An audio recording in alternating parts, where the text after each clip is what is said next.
Hey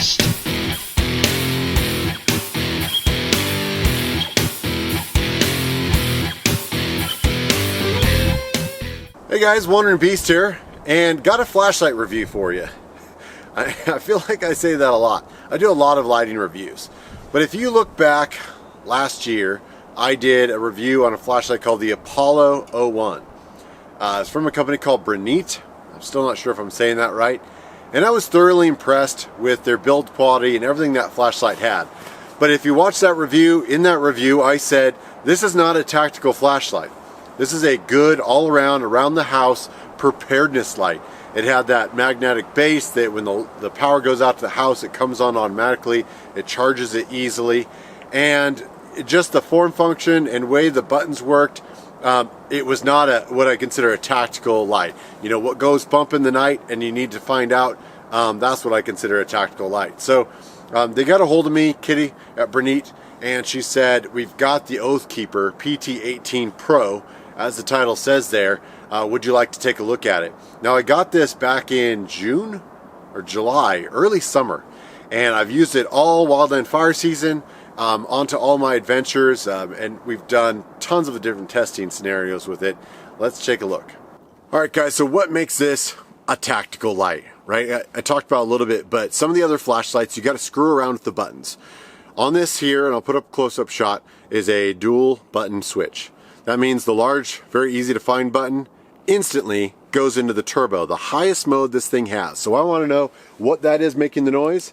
Boom, I've got light. I'm able to light it up. I can see. If I wanted to distract, the second button goes right to strobe.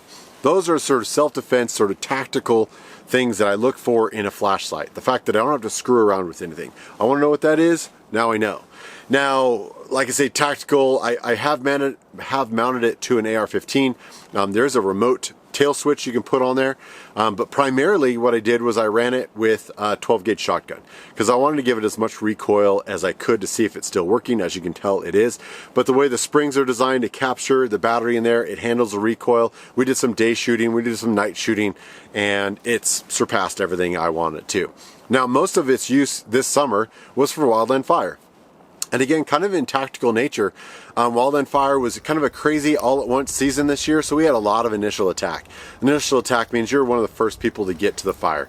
You don't know what the scenario is, and most of the time they were at night. So if there's structures involved, there may be burned out trees that are about to collapse over the house. There may be power lines.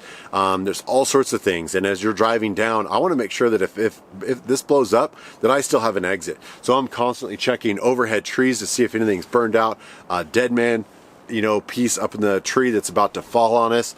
I want to be able to see far and clearly in the distance, and that's what I use this for. We always have our headlamps on, but the perfect headlamp is going to be a wide, broad kind of flood pattern, so you can see everything you're doing up close. When I want to see down the road or up to the top of a tree, this is what I was using, and it did it fantastically. Now the light emitter that's in here is putting over 2,000 lumens. That's incredible. That's actually more than the Apollo, and I'll put a size comparison because I grabbed it with me from the house. And as I said in this review, you know, this is a nice preparedness light, you know, but you can kind of see the size difference next to it, you know, a little bit chunkier, a little bit bigger. This is definitely that 1-inch body that can be mounted on a rifle or something like that, and that has your own initiative. The one thing I did take off recently, because I was mounting it on and off the rifle, is there is an anti-roll ring, which I absolutely loved. I use this for the wildland fire. It will just clip on right here, and I'll put a picture of it with it on. But it just makes sure it doesn't roll off the hood of your truck, right? When you're checking maps and things of that nature, and you're having an after-action report after something maybe happened, and you're lighting things up, it's nice to have something that's not just going to roll off your truck or somewhere where you can't find it. Now, saying that, this thing also has little cones on it, and I'll put in some pictures, but most of these cones are this cheap chintzy plastic cones, and this thing is flexible silicone. There's a white and a red, so you can sit there and flag people down. I use the white a lot as just kind of an area light. I've used it as a work light around the house. but just kind of an overall, set it on the hood with the diffuser on there, and it lights that up, and nobody kind of loses their night vision. You know, you don't want this 2,000 lumens while you're shining into a map trying to figure out where the next house is that we got to go check on. It has some really cool features and run times, and I've appreciated all of it and its durability all the way through fire season. Now, saying that, in order to keep it charged, there is a magnetic captured piece here that goes from a proprietary USB cable onto that. Now, that has its pluses and its minuses. I absolutely love the fact that I could leave it in the truck, I could put it back in the cup holder, I could snap the USB magnet on there, and I knew by the color of this on here whether it was charging or not, or how far away it was from being charged. That was fantastic. My biggest worry all summer is I was going to lose that proprietary cable. Right? I don't have a separate charger, which is amazing. I don't have just a USB-C or a USB mini or micro cable to charge the battery. That's also great.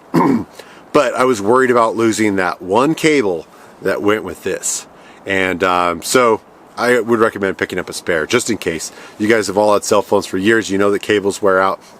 The nice thing about the magnetic piece is there isn't like an insertable piece that's just going to get worn. That magnet's always going to fire and charge this thing.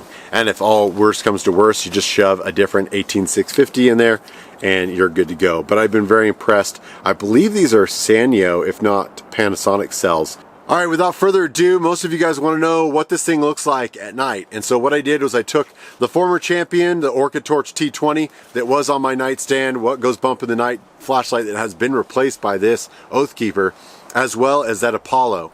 And let's see what that looks like. All right, guys, I am at ISO 3200, 4.5 on the iris here. So we're going to get started. This is the Orca Torch T20. Which was the reigning champion over a lot of the handheld tactical flashlights. And to give you an idea, here's the Brinyte Apollo. You can see much better, but also a little bit larger form factor on exactly what it's doing. If I put the Orca next to it, you can see the Apollo's definitely the winner here. Alright, let's break out the Oathkeeper. Alright, the 2000 lumen Oathkeeper in a very small, tight package. That XP35 really putting out a lot. And the one-touch turbo, I mean right to turbo, it's exactly what you want with a tactical flashlight. Now let's do the Apollo next to it. You can see even a smaller form factor, a little bit cooler of a emitter than the Apollo here, but really doing a fantastic job lighting up the night. Alright, let's see if I can gracefully pull out the Apollo, or excuse me, the Orca, which is very difficult to see over here. Guys, this gives you a great kind of viewpoint here of how well that spot is focused. The HP35 emitter doing a fantastic job just reaching out into the night in such a small, just handheld package with the 18650. Technology just keeps getting better, and this is kind of the new champion right now.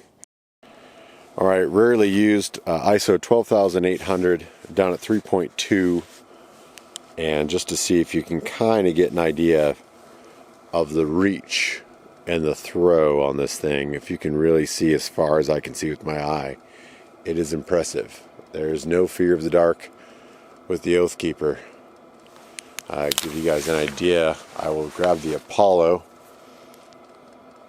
and you can see the Apollo reaches out there pretty well. It's decent, a little bit warmer light as we said before, and then if I go hand side to side, on the left you've got the Oathkeeper, Apollo on the right.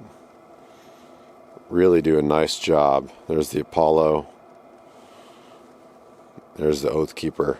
Great spill on that as well. Even with the concentrated spot, you're able to see a lot out there in the distance. Alright guys, that's going to wrap up this review. I'm pretty sure I've covered just about everything. It is an all-around flashlight for truck adventures. What goes bump in the night, the form factor, it's still a single 18650 that's going to get out over 300 yards with 2,000 lumens. Enough to do just about anything you're going to do. If you need to have that up-close light or that work light, you throw that cone on there and you boom, you've got it. It's kind of a work-all-everything light. I still like the Apollo for just leaving it in the house plugged in so it's always charged. When the power goes out, it turns on and you know. But when things go bump in the night and you get that nudge from the wife and she goes, "What was that?" I grabbed the Oathkeeper. The Oathkeeper and a trusty firearm. And you know, I'm not big on mounting weapons lights to my weapons. I like to keep them separate for obvious reasons. I've talked to it ad nauseum before. But it's a beautiful flashlight that has really seen some tough, hard times, and it's come through the other side. So check out the links, guys. Let me know what you think. Let me know what you guys use on your nightstand. This is Wandering Beast with Oathkeeper. Thanks for watching. We'll see you down the road. I might have had too much coffee.